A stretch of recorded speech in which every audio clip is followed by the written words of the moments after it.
Hey, let me ask you a question. If someone were to ask you, are you happy? What would you say?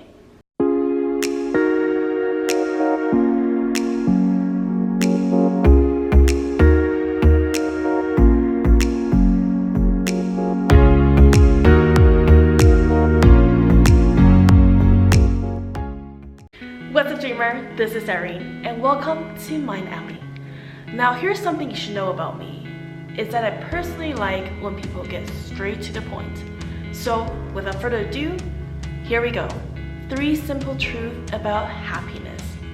Number 1, happiness has nothing to do with your surrounding.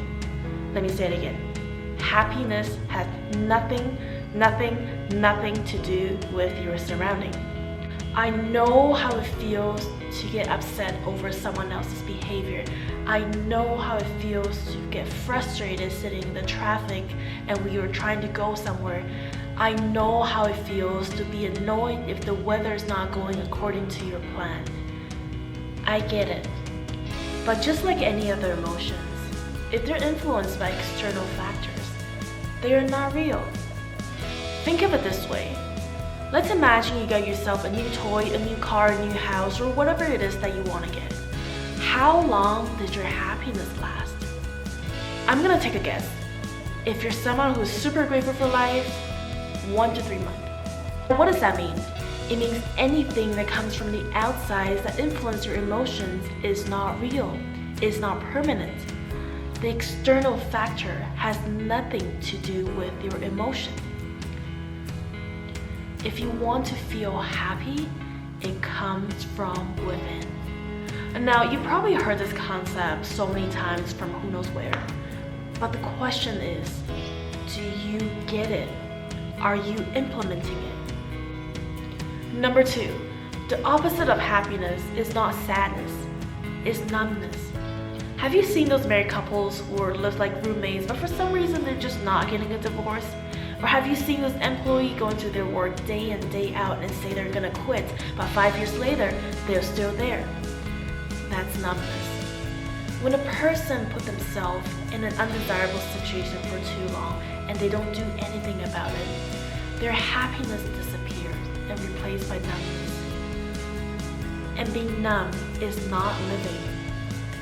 When you're upset, it means you still care.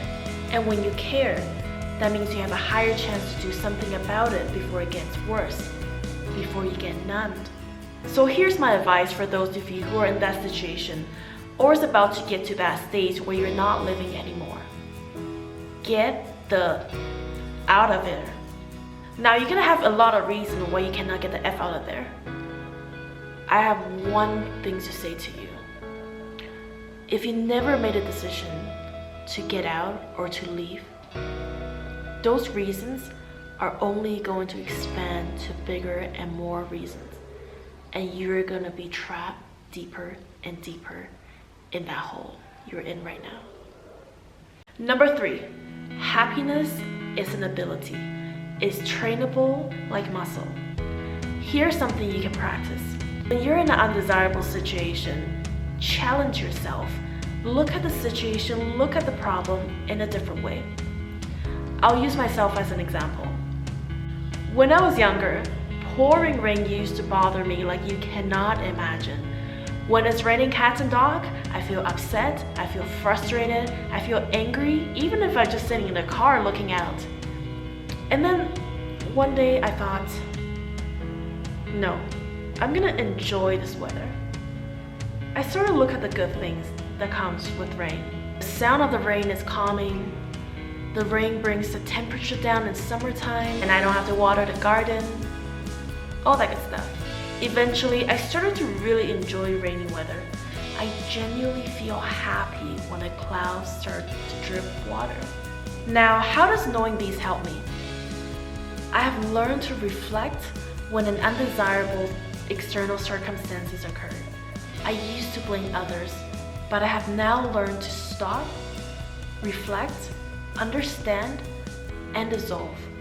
Does that mean nothing bothers me now? Of course not. But just like any workout, as long as you train yourself day by day, your muscle will get stronger. One day, you will realize that, wow, the things that used to bother me no longer affect my mood. And that's when you know your training paid off. Now, remember, if I can do it, you better believe you can too.